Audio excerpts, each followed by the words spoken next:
अगर देखा जाए तो मार्केट में एक ही डर घूम रहा है, एआई जॉब खा जाएगा, लोगों की नौकरियां जाएंगी और जा ही रही हैं और तेजी से जाएंगी, सैलरी गिर जाएगी, कंजप्शन डाउन हो जाएगा और फिर इकोनॉमी एक डूम लूप में चला जाएगा। लोग ये भी कह रहे हैं एआई मतलब एक रिसेशन।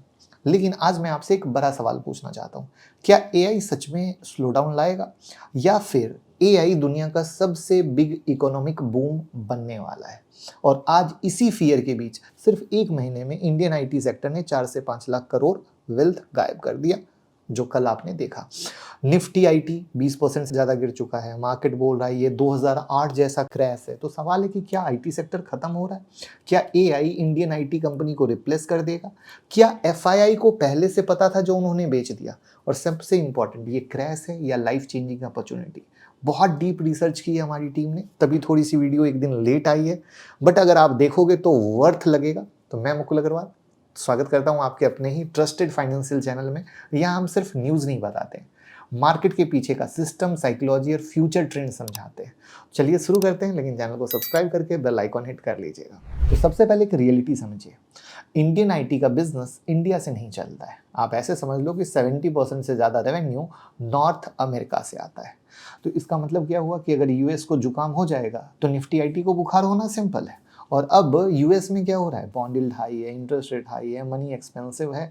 जब पैसे महंगे हो जाते हैं तो कंपनी क्या करती है, सबसे पहले कट करती है डिजिटल ट्रांसफॉर्मेशन, क्लाउड का migration, IT consulting, technology upgrade. और यही सब इंडियन आईटी कंपनी का कोर बिजनेस होता है। यहाँ एक इंपॉर्टेंट बात को समझिएगा, मार्केट करंट अर्निंग को नहीं, फ्यूचर डिमांड को प्राइस करता है। अगर यूएस कंपनी 2026 में स्पेंडिंग स्लो कर दे तो आईटी स्टॉक गिर सकते हैं। और यहां पर एक तर्का लगता है एआई का डर रियल प्रॉब्लम के तौर पर, जो सबसे बड़ा ट्रिगर बना। 2026 में एक नया पैटर्न दिखा, जब भी कोई एआई कंपनी जैसे ही कोई एडवांस कोडिंग टूल्स बनाती है, कोई नया फीचर लॉन्च करती है, आईटी स्टॉक गिर जाते हैं। क्यों? क्योंकि एआई अब ये काम कर रहा है, जैसे कोड लिखना, बग फिक्स करना, टेस्टिंग, लेगेसी सिस्टम माइग्रेशन। तो आपने देखा कि जब जब कुछ नया अनाउंसमेंट हुआ, आईटी की दग गई। अब सोचिए, अगर क्लाइंट को 100 इंजीनियर की जगह 30 लोग चाहिए तो वो क्या बोलेगा, सेम आउटपुट है तो बिलिंग कम करो। तो यहाँ प्रॉब्लम ये नहीं है कि काम खत्म हो जाएगा, प्रॉब्लम ये है कि प्राइसिंग प्रेशर है, मार्जिन प्रेशर है। और मार्केट को सबसे ज्यादा डर किस चीज से है? मार्जिन की अनसर्टेनिटी से। और जैसा कि मैंने बताया, इंडियन आईटी का 40 से 70% रेवेन्यू अमेरिका से आता है और उसमें ऐप डेवलपमेंट, मेंटेनेंस और टेस्टिंग जैसी कहानी है। अब यहाँ पर एनालिस्ट बोल रहे हैं अगले 3 से 4 साल में 10 से 12% का रेवेन्यू इम्पैक्ट पॉसिबल है और 2027-28 से ऑर्डर भी बंद होने या घटने शुरू हो जाएंगे। इसलिए मार्केट हो गया नर्वस। अब 2008 जैसा क्यों कहा जा रहा है? तो फाइनेंशियल क्राइसिस में कंपनी ने आईटी स्पेंडिंग फ्रीज कर दी। लेकिन आज सिचुएशन अलग है, बैंक क्राइसिस नहीं है, लिक्विडिटी क्राइसिस नहीं है, लेकिन पैटर्न में क्या है, पैनिक है, वेल्थ डिस्ट्रक्ट हो रहे हैं, वैल्यूएशन करेक्शन आ रहा है। तो डिफरेंस क्या है? 2008 साइक्लिकल शॉक था, 2026 स्ट्रक्चरल चेंज है एआई का। इसलिए मार्केट कंफ्यूज्ड है और मैं आपके कंफ्यूजन को दूर कर रहा हूं। तो ये टेम्पररी स्लो डाउन है या बिजनेस चेंज, राइट? तो इसमें एक सबसे तर्का ये है कि एफआईआई ने 2025 में आईटी स्टॉक्स 74,000 करोड़ का बेचा और 2026 में भी सेलिंग की।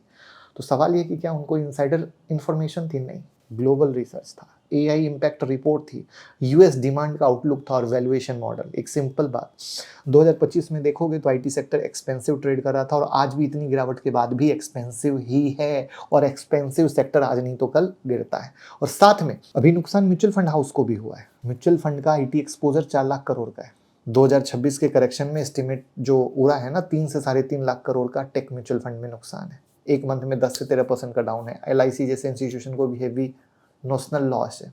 मार्केट सबको एक ही रूल से ट्रीट करता है, यानी एफआईआई मास्टर थे, वो पहले से बेचना शुरू किए, जो म्यूचुअल फंड वाले थे उनको लॉस में है गिरावट के कारण। तो नॉर्मली आईटी कंपनी को बेनिफिट होता है कमजोर रुपए से, लेकिन अगर यूएस की ग्रोथ स्लो हो जाए और रुपया स्ट्रांग हो जाए तो double impact, revenue growth slow, currency benefit खत्म, राइट है ना? तो अब एक इंपॉर्टेंट डेटा समझिए, निफ्टी आईटी का 40% रेवेन्यू यूएस टेक लिंक्ड है, जो मैं बार बार बता रहा हूं। इसका मतलब क्या है? इंडियन कंपनी कहने को है, बट इनडायरेक्टली आप बाय क्या कर रहे हो? US economy, US corporate confidence और नेस्डेक का सेंटिमेंट। तो अगर नेस्डेक गिरता है तो आईटी गिरता है, फिड अगर हॉकिस रहता है तो आईटी गिरता है, यूएस पीएमआई कमजोर रहता है तो आईटी गिरता है। अब समझो आईटी को इतना झाम पड़ चुका है। अब सवाल आता है आईटी डूम है या बूम है? तो देखिए, जब भी टेक्नोलॉजी ने कॉस्ट कम की है, डिमांड फटी है। कैसे? कंप्यूटर 1980 से आज की डेट में प्राइस 99% गिरा। यूज कम हुआ नहीं ना, बिलियंस डिवाइस बन गए, इंटरनेट न्यू इंडस्ट्री बन के आई, क्लाउड स्टार्टअप का बूम हुआ। अब एआई क्या कर रहा है? ह्यूमन इंटेलिजेंस को चिप बना रहा है। कोडिंग सस्ती होगी, मार्केटिंग चीपर होगा, लीगल वर्क चीपर होगा, कस्टमर सपोर्ट चीपर होगा, एजुकेशन चीपर होगा। तो ये कॉलेप्स नहीं है, ये कॉस्ट रिवॉल्यूशन है। और इकोनॉमी हिस्ट्री क्या कहती है? कॉस्ट गिरती है तो डिमांड बढ़ती है, न्यू जॉब बनती है, न्यू इंडस्ट्री आती है। तो दोस्तों, ये आईटी क्रैश अर्निंग कॉलेप्स की वजह से नहीं है, ये है फ्यूचर के डर से, एआई के अनसर्टेनिटी से, यूएस के स्लो डाउन से, वैल्यूएशन के रीसेट से। मार्केट आज नहीं अगले 12 महीने को प्राइस कर रहा है कि 12 महीने में क्या होगा, हम पहले से ही ठंडा करके रख देते हैं। तो रियलिटी ये है कि आईटी सेक्टर डेड नहीं है, लेकिन शॉर्ट टर्म ड्रामा रहेगा जो है।